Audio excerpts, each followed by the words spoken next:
So welcome to MailChimp Advanced Tools. My name is Jen Woodrum. I'm a PD coach joining you from Dallas, Texas. We also have Michelle Foster with us, who's another PD coach joining us from Nebraska. She's going to help facilitate some of our questions. If you're at all new to Zoom, know that you can hit the escape key at any time to exit the full screen mode to be able to access your start menu and the rest of your desktop. If you are in full screen mode, and so this isn't the same for everybody, but if your video of me is floating, you can click and drag it around the screen so that I'm not covering up that top right hand corner. Some people will have that video docked, and so it won't make any difference for you. If you do have a question or comment at any time for us, we ask that you would use the chat window. You will not be able to be seen or heard during the webinar, so the chat is going to be the best way for you to interact with us. You can control your privacy settings a little bit. There's a drop-down menu that gives you the opportunity to send only to the panelists, or you can send to the panelists and the attendees. Please do not select to only send to me because I am not watching the chat. Michelle is watching the chat. Please do not raise your hand either. We've had some people do that in the past, and that doesn't do anything for us, so we just need you to put it into the chat. You will receive an FAQ hopefully later today that includes a link to the recording as well as a survey. And we'll also be putting the survey in the chat at the end of today's session. This has about 4 or 5 questions on it that we try to use to make these a little bit better each time. This is one of our newer sessions, so we've only done it I think 2 or 3 times now. So we're still kind of getting the hang of this one and figuring out how to polish it for everybody. So today in MailChimp Advanced Tools, we're going to be talking about merge tags, what they are, how to use them. We'll be talking about final welcome and final unsubscribe or final goodbye emails. We'll be talking about forwards. There's forward forms that you can use in your emails, as well as subscribe forms. And then hopefully, if we have some time at the end, I'll go over app that's used for iPads, Windows tablets, other tablet devices. That is a way that you can use a subscribe form when you're at churches or things like that.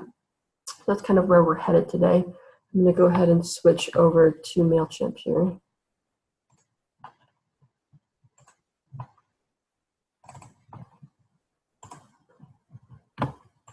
Okay, so hopefully you can see my MailChimp now. If you're not seeing my MailChimp, please let Michelle know so that I can try to fix it. To start off, I just want to talk a little bit about what merge tags are. And so I have referred to them in some of our earlier webinars by looking at where they are in the footer. And so you see here over on the left, where after the copyright, where it has an asterisk, straight line, some capital letters, straight line, asterisk. Those are merge tags. So again, the biggest thing that we don't want you to do is to see a merge tag like that and edit it. So you don't want to type 2018 into the current year. We don't want you to type your address where it says the list address. Okay? We don't want you to edit those at all. So a merge tag, what a merge tag is doing is it's actually, when you send out your campaign, it's actually going to pull information from other places in MailChimp and insert them into where the merge tag is. So for example, with current year, right now it's 2018, in a couple of months it's going to be 2019. Well, that's automatically going to update. You don't have to do anything to the current year merge tag. It's automatically going to register whatever the year is and plug that in. Okay? So some of the places that it's pulling the data for the merge tags from, one of those places is from your list. Okay, so if you go into your lists, you'll see the different column names. And so we have email address, first name, last name, greeting, and so on. And so there's a merge tag that targets each of these different column labels. So there's a first name merge tag that if you insert it into the body of your email, where you say dear and then have that merge tag, for each person that the email goes out to, it's going to plug in these names. So it allows you to personalize it. So even though you're sending maybe 300 emails at once, it makes it look like you sent them individually because it's going to allow you to say, Dear Beast, Dear Bell, Dear Cheshire. Okay? So that's one of the places that it pulls merge tag information from. Another place is from your profile information. And so if you look at, especially your contact information,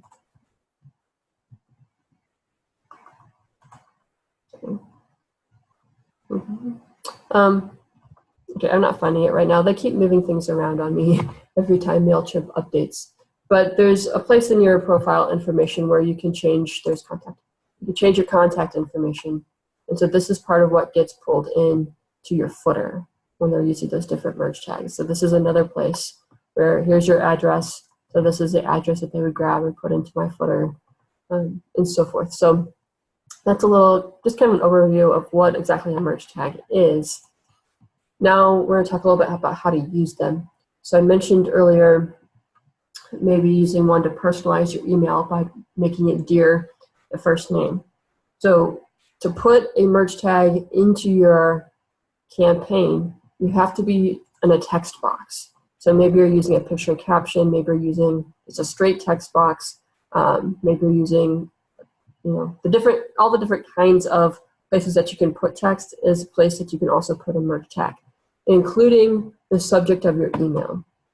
So if you wanted your partner's first names to be in the subject of the email itself, you could actually put the merge tag there as well. And then when it's sent, their name would be in the subject line. That's another interesting way I've seen these used. So you don't actually have to memorize all the different merge tags because they have this merge tag drop-down menu right in the text editor. So when you click on the menu, you'll see a whole bunch of merge tags show up. And we're not going to go over all of these merge tags today, just because we would have to do an entire webinar on merge tags if I try to cover all of them. But if you are interested in learning more than what I'm going to cover today, if you use this open cheat sheet, it'll open another web page for you, and it'll give you this sort of help page in your web browser that goes over pretty much every single merge tag that MailChimp has. Okay, so you see that there's lots and lots and lots of information. So one of the ones that we're going to look at today is the first name. So this is the one that I've been referring to. And this is what the first name merge tag looks like. Now if I wanted to make, Dear Bob, I would put Dear first, a space, and then the first name. Now some people like to also put in last names. And so what you would want to do is just put your cursor after the first name merge tag, hit your space bar, and then grab the last name merge tag. Okay. Maybe you have a comma after this or a colon. The way to view what this is going to look like when you send it out is by going into preview mode. Now, one of the mistakes that I've made is I've done this and then gone directly to the preview and test mode, and it didn't let me see my merge tags. And so the reason for that is you have to hit this save and close before you go to preview. Okay, so any changes you make, if you want to see them in the preview, you have to click save and close first. When I go into preview and test, I entered preview mode, and you'll see initially it just shows some arrows, test first name, test last name. If I want an example of what it's actually going to look like, I need to enable live merge tag info. So I'm going to click this button. Again, if my video is floating, you're going to want to click and drag it away because this is in the upper right hand corner. Okay. So I'm going to click the button to enable it, and now it's going to give me an example, Eric Seidler. Okay, so this is what it would look like. You want to make sure to do this when you're using merge tags. Make sure that you come in here and do a preview to make sure it hasn't formatted incorrectly. So if you forgot to put a space between the names, you want to see that before you send it out. Another one, you'll see that I have this TNT Connect information in greeting, salutation. These three right here, probably, I'm pretty sure, will only appear if you've connected or synced your account to TNT Connect. So these are TNT Connect labels that they synced into my MailChimp when I put those two accounts together. So if in TNT Connect you have set up your greetings or salutation to appear the way you want, maybe you have Dear already in your greeting or salutation, but feel free to use those as well, but you'll want to make sure that you do have them set up correctly before you start inserting them into your campaigns. Okay, so the next thing we're going to look at is some of the social sharing merge tags. The first one that I want to look at was this Facebook like button. And so I referred to this, I referred to this button several times over the past couple of webinars that we've had. Sorry, I can't click and talk. We talked about last week when we were going over the reports where I showed you, if you copy this URL and post it in Facebook so that it's on your Facebook feed and somebody likes it, that's not the likes that the report is counting. It's counting this one. And so when I put this merge tag into my campaign, save and close, and then we'll go look at the preview, it's actually putting a like button straight into your campaign. Okay. When somebody clicks on the like, it's going to put it into that person's activity feed, not onto their wall, but into their activity feed. And then that like will register in your reports. Okay. So the only real benefit of the like button is just giving people a way to interact with your content. Right? It's not sharing it anywhere. It's not a way to use advocacy or anything like that. It's literally just a way for people to indicate that they like your content. Okay. So that is the like button.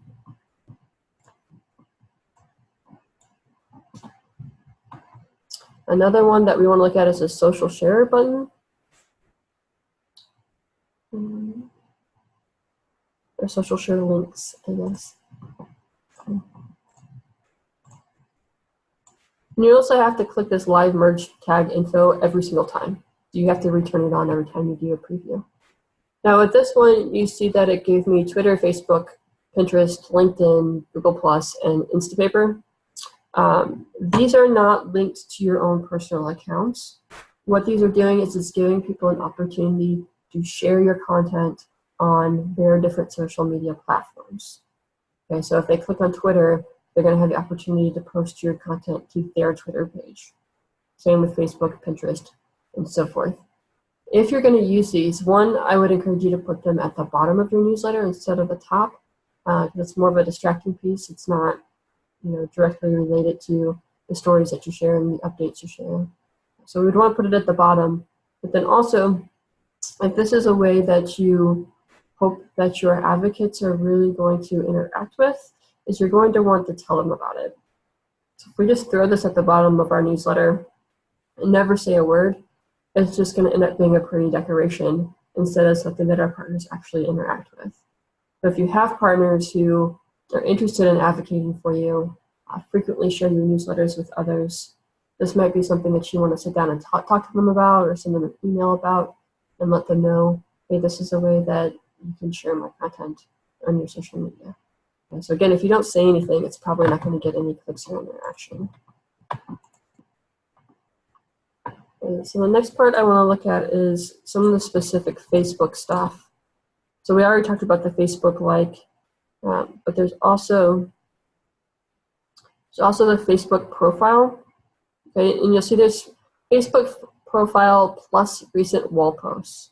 I don't recommend that people do this because it's going to bring in your profile picture from Facebook. It's going to bring in your About Me section, and it's also going to bring in your most recent posts to Facebook, which maybe doesn't sound like a bad thing, but you need to be really careful with it if you're going to use it. The reason for that is if you were to share a video or an image, so say you're sharing a picture of a meal that you just recently had, and you put one sentence about it that's kind of humorous.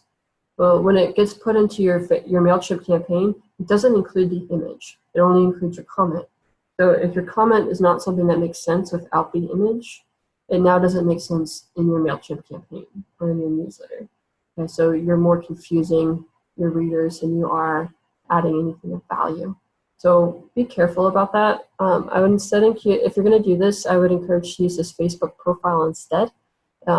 It still has the About Me, it still has the image and all that, but it doesn't have the posts. Okay. If you're going to use this, let me show you what it looks like.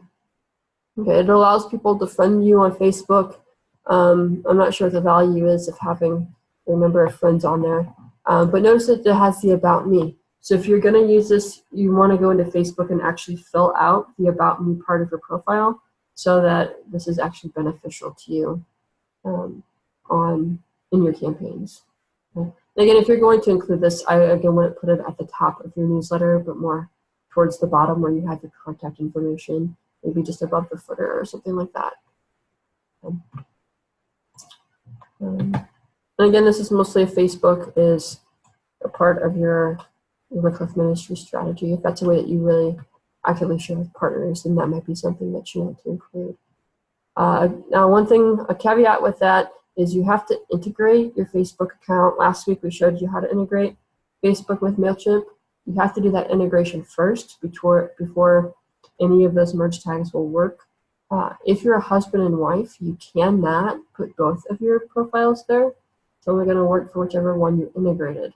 So if you want to have both of your Facebooks visible or clickable from your campaigns, you're going to want to use what we talked about in, I think it was in the MailChimp campaigns webinar, where we showed you the social follow. Okay, it's sort of what my email is right here, right? So if I re-add,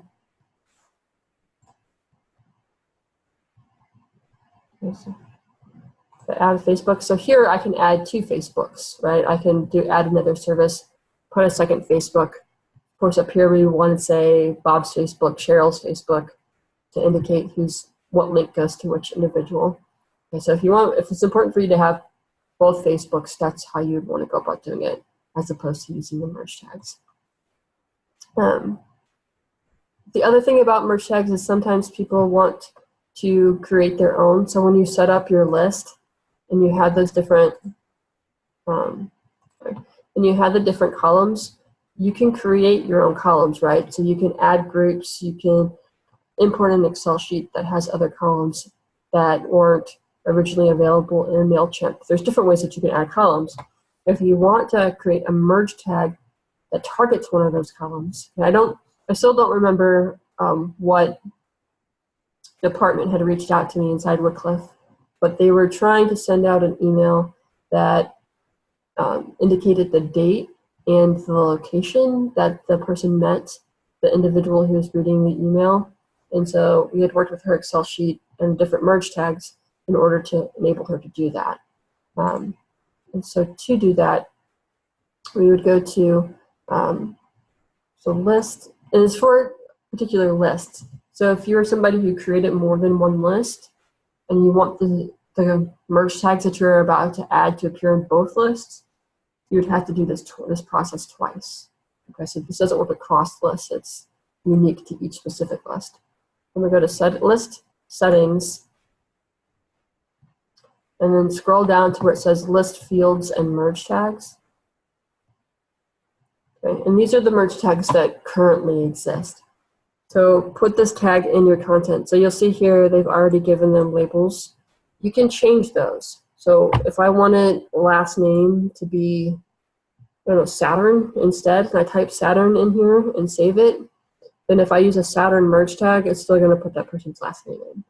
Okay, so it's more beneficial, obviously, to put something here that makes sense, so that you don't have to keep coming back to the screen to figure out what you named the merge tags. But if you add more columns, then it'll show up here in this field label and type. These number of columns will increase so that you can actually change them. Okay, and obviously you can delete them. Now this is also a place where you want to put in a default merge tag value. If you decide to do dear first name and some of your you don't have all the first names of your contacts, then you would want to put in a value here. And so when I did research on this, they put things like a dear valued customer. Obviously we're not talking to customers, but you might want to say something like dear partner, dear friend, dear, whatever you want to put here. You want to put something here so that if you have holes in your contact information, that it won't affect the way this appears when it goes out to that person. Okay, so just kind of think that through. If you're going to use merge tags, to come to this screen and put in a default merge tag value. And that's about all I wanted to share about merge tags. Again, there's a lot that you can do with it. It's really a powerful tool in MailChimp. If you have questions about it, need help with it, feel free to reach out and I can try to help you if you're trying to do something unique with these. The next thing that we're going to talk about is the final welcome and final unsubscribe forms. And so what a final welcome email is if you are using subscribe forms. Okay, so somebody subscribes to your newsletter, not if you put them into your contact list, but if they subscribe themselves to your contact list. Okay, if they do that, you can set it up for them to receive a final welcome email. And what the final welcome email does is it just says, hey, you subscribe to this list, here's the contact information you've used. And you're able to edit that form a bit. And then the final unsubscribe form is a little bit more beneficial. It's when somebody unsubscribes from your list, they get one more email that kind of says sorry that you left, and gives them a chance to resubscribe. The reason that that's an important email to have is if your partners are forwarding your emails to other people and somebody unsubscribes. Okay, we talked about this, I think, in the campaign webinar. If somebody unsubscribes on accident, basically, then this email would indicate to them, hey, you unsubscribed. Did you mean to do that? So it can just be a helpful thing to have set up, especially if you have people who are forwarding your emails to others without using the forwarding form, which I'm going to talk a little bit more about in a minute. Before we talk about how to set up the forms themselves, I want to go to the settings again for the list. Okay, so I'm in my list, so I'm going to settings. And this time we're going to go to list name and defaults. I just want to show you some of the other settings that are available to you here. So one section is the form settings, and you'll see enable double opt-in. I don't personally use this, but if it's something that you value, feel free to turn it on. What a double opt-in means is that somebody has used the subscribe form to sign up to your email, but they're now going to get another email that says, are you sure you want to subscribe, essentially? So they'll have to click it again before they're actually subscribed to your list. Okay. So that's what it means to double opt-in. The enable Recaptcha is, like the little checkbox that you have to click sometimes to show that you're not a robot. If you want to have that as part of your subscribe list, then that's the place that you would turn it on. Again, a lot of this is more appropriate for people who are doing e-commerce and working with thousands of contacts, opposed to us who are only working with hundreds. But if that's something that you want to have, feel free to check it. Enable GDPR fields is applicable to folks who are in Europe. If that's something that you need, go ahead and click on that, and it'll bring up the fields that you need to fill out to make it appropriate for GDPR settings. Okay. I don't have a lot of background information about GDPR, so if you have more questions or if that's something that could apply to you because you're in Europe, then just Google it with MailChimp in your browser, and it'll bring up more information about that. They have some really good helps that will walk you through that process. Campaign defaults, I'm specifically wanting to look at these three on the right side. So send a final welcome email. This is turning it on and off. Okay, so if I turn it on, this is only one of the places that you can turn it on. You're actually going to be able to turn it on in other places, but this is one of the places that you can. And then turn on, the unsubscribe confirmation. And then you'll also see this lets users pick plain text or HTML emails. This is going to refer mostly to your subscribe forms. So if you have people who don't have great internet, or people who have to pay extra money for images to download and that sort of thing, then you will probably want to check that box. Potentially those users would only want the text-based emails, which means it would strip out all of the colors, all of the pictures, any videos, all that kind of stuff. So just an option that you can offer to potential partners. Okay, so that's really what I wanted to cover on this screen. Now we're going to go ahead and start talking about how to set up the different forms. Now it's going to seem like I'm spending an inordinate amount of time on the final welcome form as compared to the final unsubscribe forms and the subscribe forms. The reason that I'm spending more time on one as compared to the others is solely because the changes that I make to one are the same changes that you would make to the others. So and they make them across platform. They make them across the forms.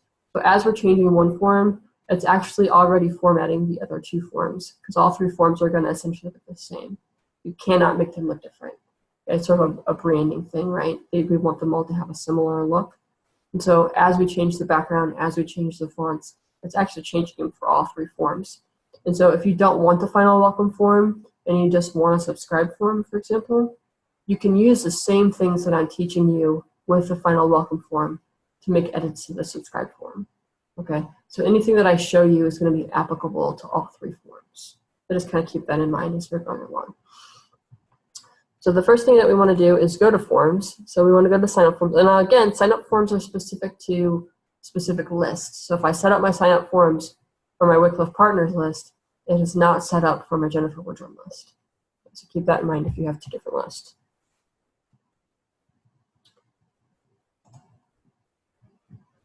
So you have 4 different options for your sign up forms.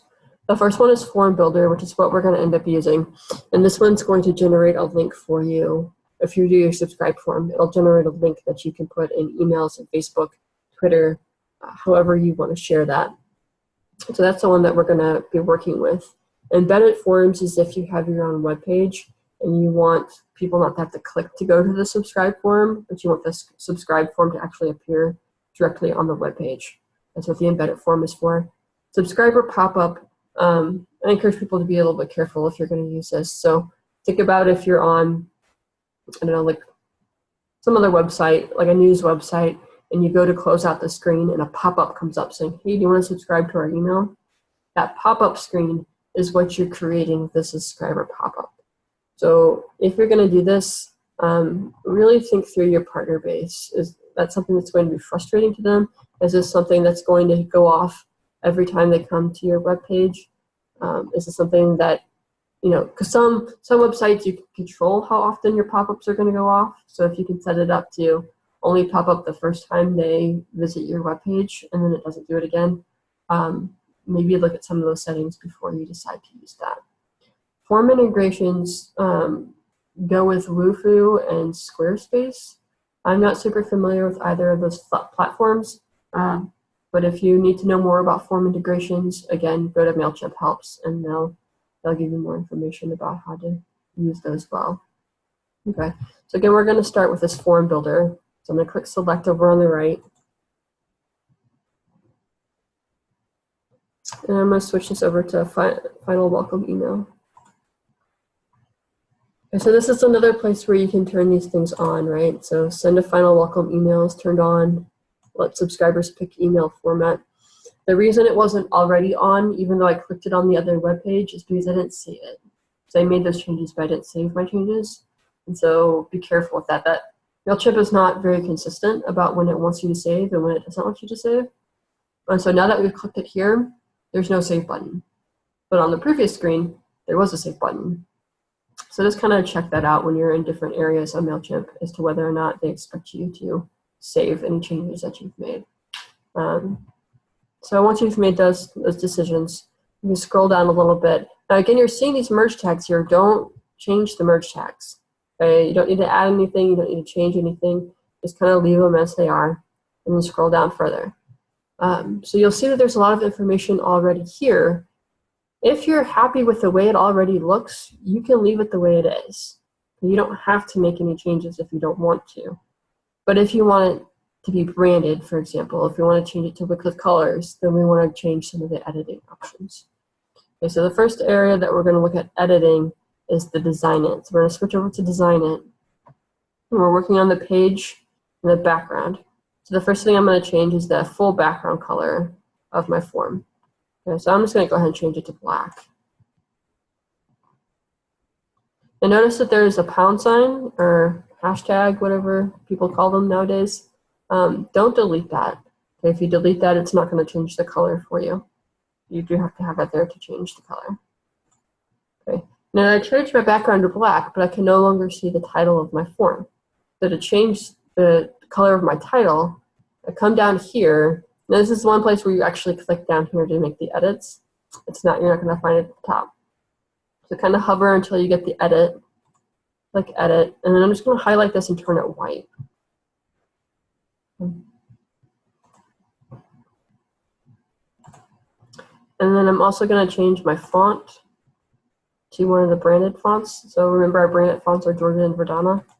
Choose the branded font that you like, and then click Save and Close. And now I'm able to see where it says Wycliffe Partners. Okay, so that's the background.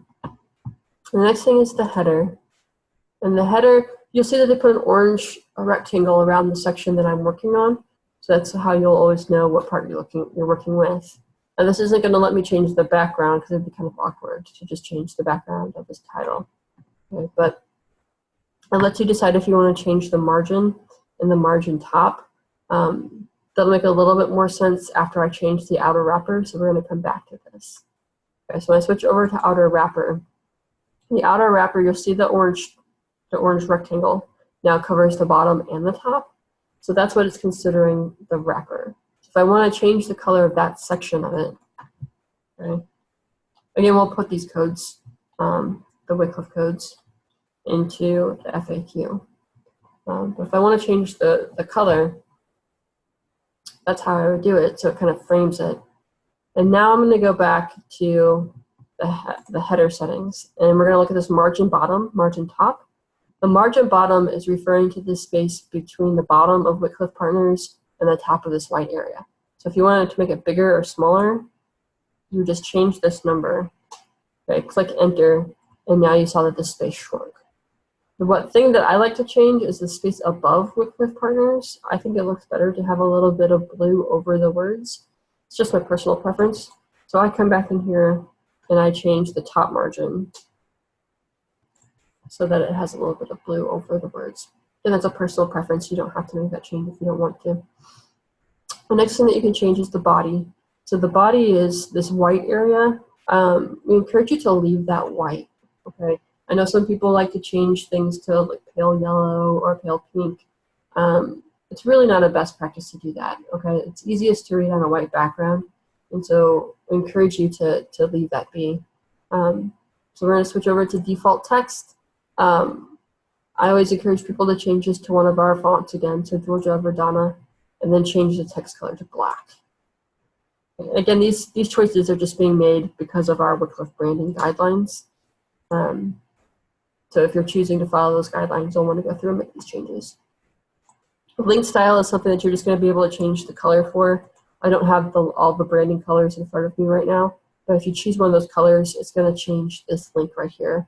So maybe you just want it to match the wrapper color. So if I do that,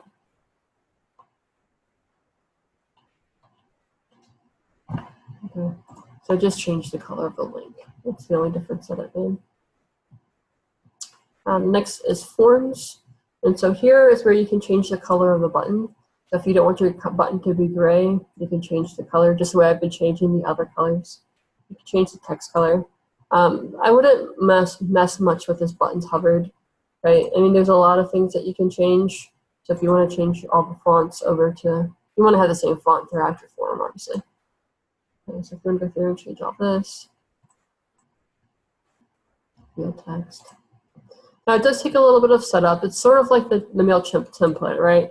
It took you a while to set up the first one, but once you have it set up, you never have to do the setup process again, unless you're wanting, very specific change in the way it looks. This is only a process that you have to do once. Okay, required. Don't mess with that. Okay, so you can go through and see some of these other things if you want to change them or not. But that's essentially what you're doing, is just making it look different. You can also change this MailChimp icon. There's only 2 options now, so if I go over to Monkey Rewards, you can have a black background or a white background. Okay. It's just your personal preference. Now this is one of those areas where there's no save button. Okay, so this, I looked for a long time the first couple times I did this, thinking that surely there's a way to save it, and there's not. Okay, so there is no save button, just automatically saves the changes that you've made to your final welcome form. So now I'm going to move over to, I want to show you 2 things. There's an unsubscribe form, and there's also this goodbye email. The unsubscribe form, okay, you'll see it kept all of my changes, right? It kept my background color. It kept the MailChimp logo that I chose. It kept my font choices. It kept my colors. It didn't keep my margin changes, though. So if I want this, for some reason it's not putting space over. Maybe it doesn't work here. Okay, so it's ignoring my changes to the top margin. I'm trying to change my top margin and it's not allowing it. So I guess you don't have control over that. But the one thing I wanted to point out about the unsubscribe form is this is what by default people see when they unsubscribe from your list. If you have people who are forwarding your email, you might want to go ahead and change this message right here where it says sorry to see you go. And what you could change it to is just an indication. Now, not everybody's going to read this, right? Some people will just click through the buttons and get it done.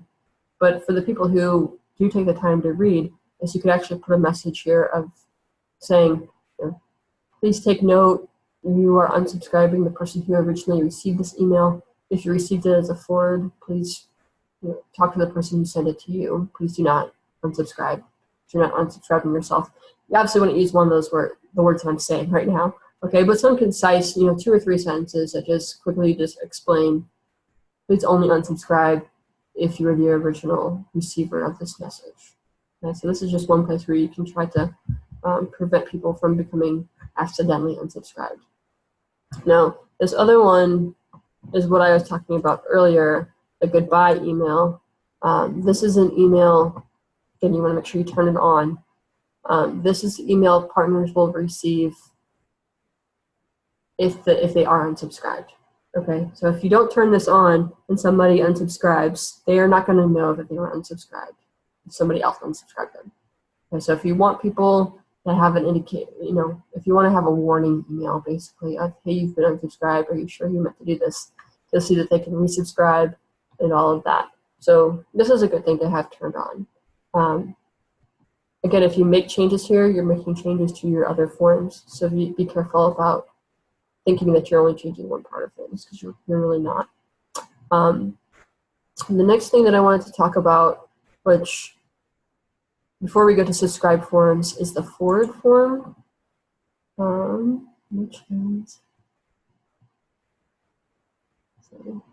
So forward to a friend form.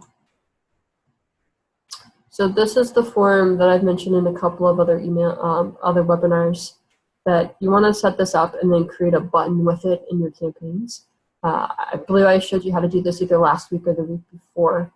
Okay, and so if you create a button, if you have people who are forwarding your emails, fill this out, make sure that it's set up, and then use the merge tag, the forward merge tag, which is asterisk straight line, capital letters, forward, straight line asterisk. Use that for your button link, and that way people can click on it and forward your email. Again, you're going to probably have to tell people that it's there.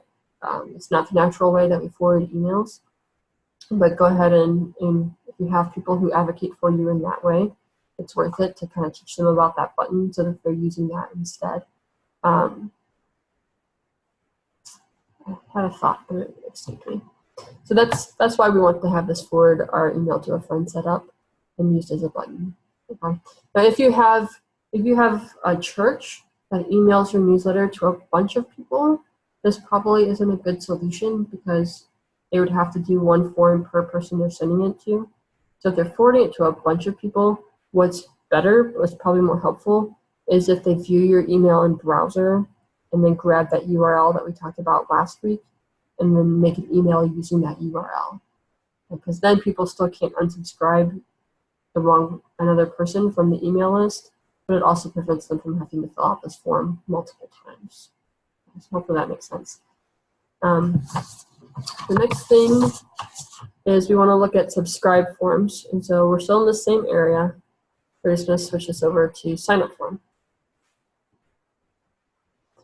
Okay, so again, you have to decide whether or not you want to let your subscribers choose plain text or HTML. The next thing is the Signup Form is the URL. And so this URL you could place in Facebook posts. You can put them in emails. If you're at a church, I've had somebody ask me this before, if you don't have a tablet that allows you to use MailChimp Subscribe, which hopefully we'll get to at the end of this webinar, if you don't have that option to you, but you still want people to type in their names and subscribe instead of doing like a written form for subscribing to your newsletters, You could potentially copy this. Okay, so if I copy the URL and then I put it up here. Okay.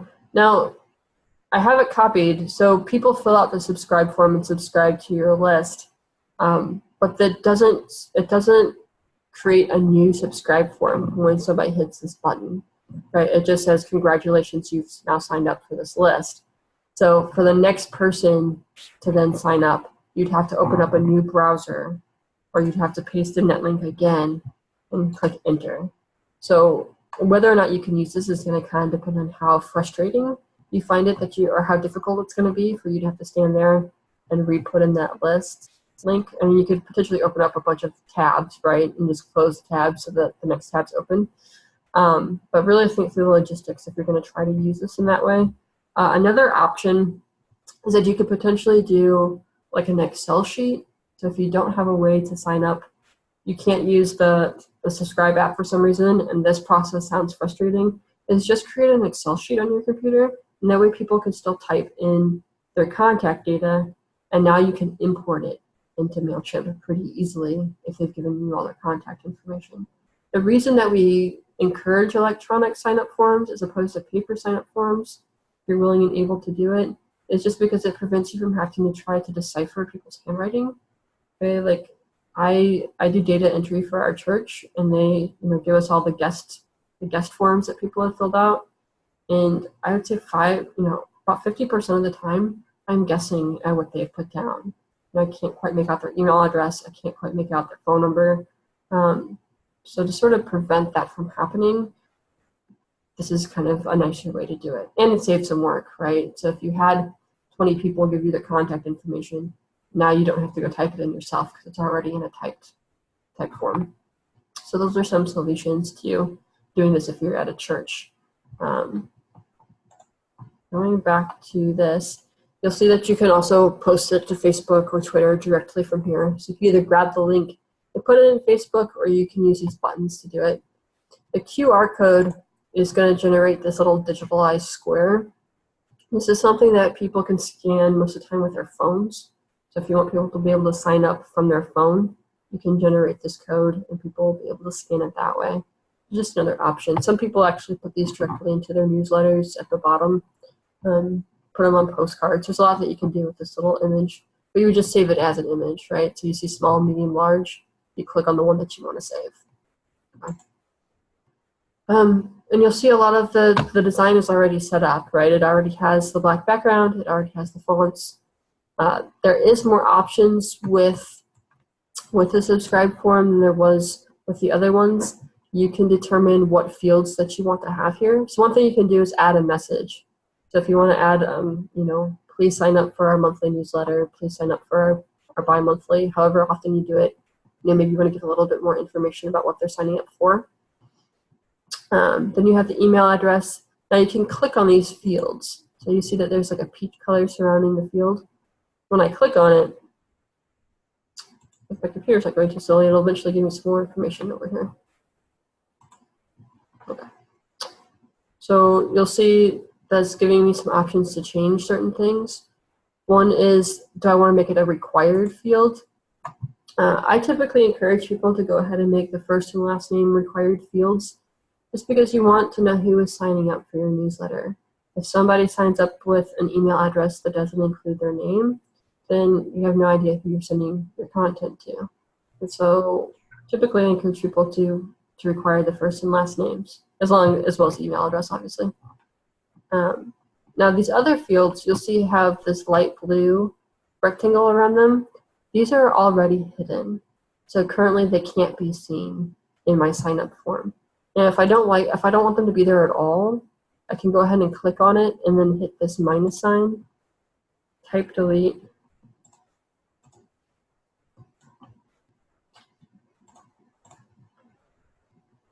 And it just gets rid of the field altogether. So I would actually probably go through and delete these just because I don't like them being there. But you'll see that there's a bunch of different options here. Now, you can add other fields. So if you want to collect birthdays, if you want to collect addresses, you just go over to this menu on the right and click the item that you want to add.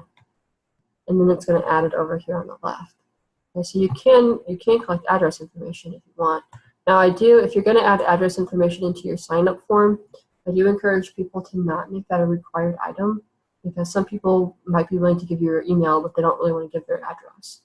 So you can do it however you want, but that's just kind of a recommendation, something that you might want to think about.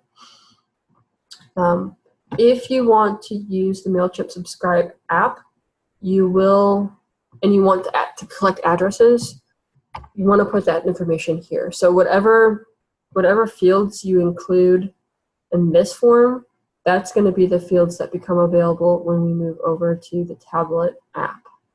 Okay, so this does transfer between those two platforms. And that's all there really is to the subscribe form. Jen, we have one question. Yeah. Somebody would like to see again how you made the Wycliffe Partners white when you were doing the design. Sure. So if I want to change this text, if I hover over it, you'll see these three options showed up. So use image, remove, edit. Edit. Click edit, and then you want to highlight your text, and then go to this option here, text color. And this is where you can change the color of your text. You can change the kind of font size if you want to be bigger or smaller. But that's how you do that. And if there are no other questions about subscribe forms, we're going to go ahead and switch over to MailChimp Subscribe. MailChimp Subscribe is an app that exists for tablet devices. Okay, so it's not going to work for your cell phone. It's not going to work on a laptop. It's only going to work on a tablet. So think iPad, Windows tablets, Android devices, those kinds of things. And we're going to switch our screen share here.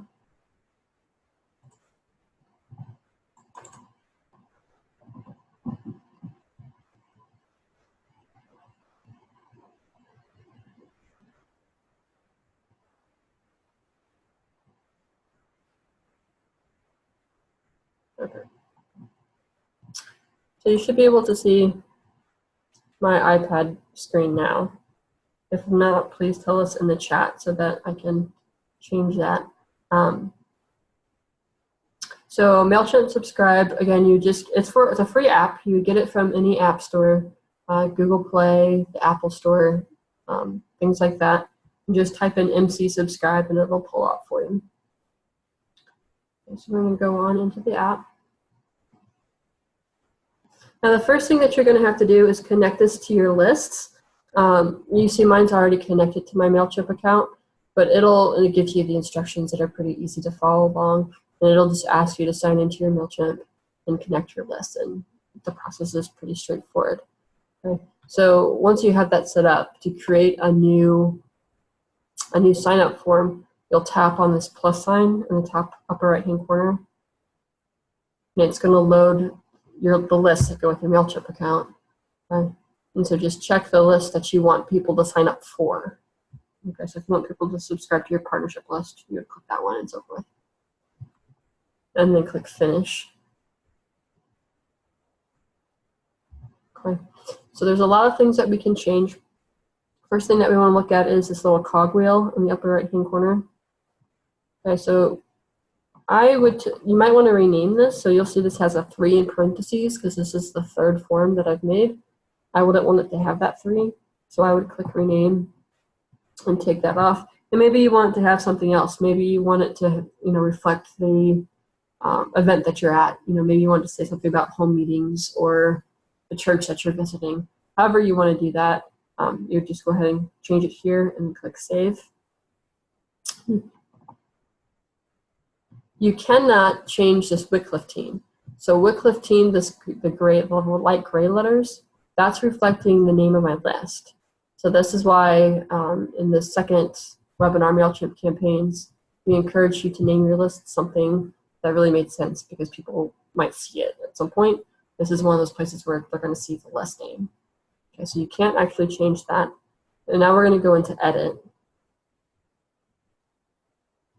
There's a lot of things that you can edit on this. Okay, so the first thing that we're going to look at is just the title. Now again, I'm going to encourage people to switch over to branded fonts. So I just tapped on the title of it, and then I'm going to go up here and tap on the double T's, and that's going to let me choose what font I want to use. Okay. So just tap on your font.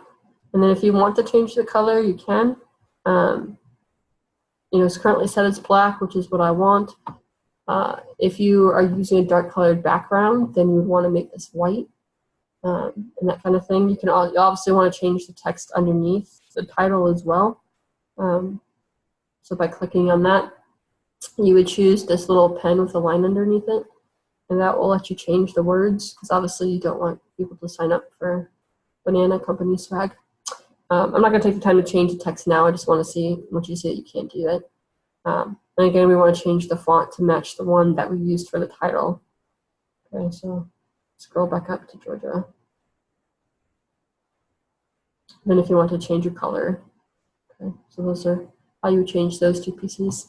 Now I'm going to tap on this area here, and it's going to give me an option to choose which fields I want to appear. So if I go up to this top right-hand corner again and tap on the little sliders, you can't remove the email address, again, because it's MailChimp, it's an email program. So they assume that you want the email addresses. The eyeball indicates what fields can be seen and what fields are invisible. So I'm going to take off these bottom two. I only want one address field, and I don't need to test your category. Okay. Now I want the names to be required, and so I'm going to tap on this asterisk. If the asterisk is not red, it means that the person can see and fill out the field, but they don't have to. Okay, so I'm going to leave the address as an optional field. And then you can also reorder them. So if you want to reorder, you go up to this top right-hand corner, click reorder, and then you tap on these little 3 bars. If you miss the 3 bars, it's going to move the whole thing up and down. If you get on the 3 bar correctly, it'll let you move the category itself up and down. Okay, so if you want this to be in a different order, that's how you do that. And then click done. And once you're done making your adjustments, tap on close. And then you can change the subscribe me button. So you can change what this button says. Again, by clicking on the little pencil with the line underneath it. You can change the text color. Of course, I'm going to encourage you to use Wycliffe colors. So I would have you tap on this and switch it to one of the Wycliffe brand colors. So I'm just going to change it to black right now. And then just tap away, and that changes the color. Again, you can change the font color and all of that. So this would be changing the font color. You can also change the background, and you get to the background options by just clicking the background or tapping on the background. Okay, so you know that you've tapped the background when you have all these options at the top. So the first thing is, if you want to change the background color, you tap right here. And then now see my background's dark, so now I would want my text to be white. And so I would go back here and change this over to white.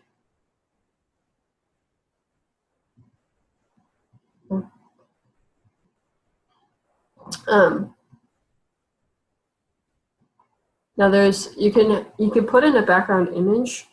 Be a little bit careful with choosing background images if you decide to do that, just because it can make it really noisy. And so the image that I chose, I wouldn't actually recommend, but I just wanted to show you what it looks like. And it appears to have frozen on the webinar for some reason. I'm going to stop sharing and try to reshare because it appears that it's no longer showing me what I'm doing. So let me see if I can start a new share real quick, see if it'll unfreeze. Sorry about that.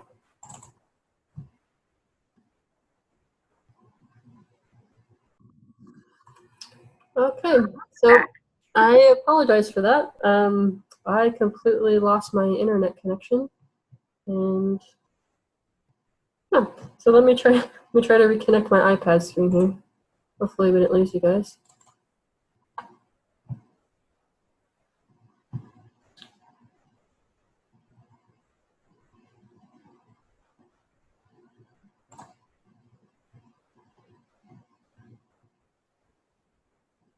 Never had that happen to me before in a webinar. All right, well, it's not letting me reconnect my iPad for whatever reason. I probably lost internet on my iPad as well. I'll go ahead and put in the link of previous webinars that'll show you the rest of that process, but you basically just keep clicking through different areas on the app until you've made all the changes. So the only things I really didn't show you were that you can put in like a profile image in. So maybe it's an image of yourself, maybe you have a logo or something that you use. You can include that image, and you can also move the image into different places on your subscribe form. And then once you have it all set up, you would click the top left-hand area that would let the app know that you're done making edits. And then at the bottom right-hand side, it'll there's a place for you to open it up so that people can start using the subscribe form. Okay? And once they fill out that subscribe form, it'll automatically open up a new subscribe form for them. So that's kind of how all that works. I apologize that we had some technical difficulties here. But that's what we plan on covering today. So we talked today about merge tags. We talked about the final welcome form, final unsubscribe form, how to do the forwarding form, and other things like that. If you have any questions or need any other help, feel free to reach out to me by email, and I'd be happy to meet with you one-on-one or try to answer your questions by email itself. I've created some short videos for people as helps. So just let me know if you need some extra help. Michelle will put that into the chat along with the link to the survey. So if you just take a few minutes to fill that out for us. And if you have any questions, please feel free to go ahead and ask. I can hang around for a little while. Jen, we've got a couple questions here. One, maybe I can cover more than you can. And then I'll get the links up in a minute too while you're answering one of them. There's one about whether we can lawfully ask our European friends to share our information with others on social media. The question about that is you're actually asking them to share your information rather than you sharing their information without their permission. So that shouldn't be an issue. But I would recommend, again, reading the information that MailChimp has about the GDPR, especially if you have people in Europe on your mailing list. Switching gears, we have another question here. Is there a list of subscribers that open the emails sent out in a campaign? Now, we covered this, I think, last week, but maybe we have time to go over it again, Jen? Yeah. Is there a list of subscribers that open emails? Yeah, so in the very first campaign, you created a list of subscribers, right? We showed you how to import your contacts in. So when you go to send a campaign, you choose which list of subscribers you want to send it out to. Is that answering your question? And also when you use subscribe forms, then you're choosing which list that you want them to go into. So whoever you've imported in as your contacts, that's who you're choosing to send it to. Now you can create groups out of your contacts, so that's only going to a section of them. Yes, it's in the intro webinar. It's the very, very first webinar.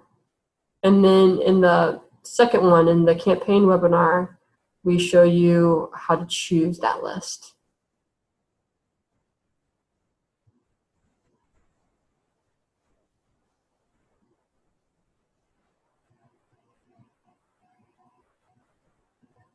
Yeah, that's in the, I see a count of opens, can I tell who opened? If you click on that number should be blue. That shows you how many opens you have. If you click on it, it should open the list of people who opened it. That is in the Tips and Tricks webinar. Let me go for reports.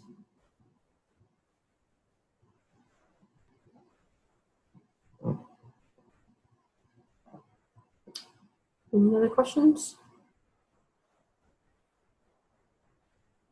I'm not entirely sure how me losing the internet connection is going to affect the recording. Hopefully I still have all of it.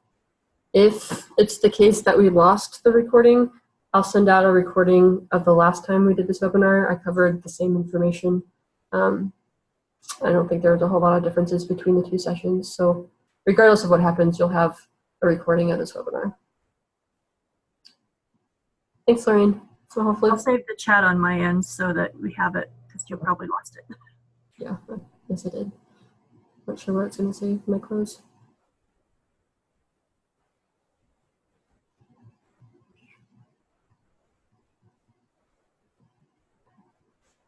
Okay, well, I'm not seeing any new questions, so I'm going to go ahead and end our webinar for the day. This is the last session for MailChimp. Not next month, but in December, we're probably going to hold some workshops. There'll be 1 or 2 workshops. But it won't be introducing any new content, but what it'll be doing is giving you a chance to come with your questions. So if you need to see something demonstrated, if there's just something that you need more help with, it'll give you a chance to practice doing that live with myself or Michelle. So keep We should mention that's audience participation as well. It's not a webinar. Yeah, it's not a teaching thing, so it's not going to be just a Q&A. It's going to be, you've asked a question, and now I'm going to help you show us how to do it. So we're going to walk you through and kind of help you figure it out. More like a learner-centered approach.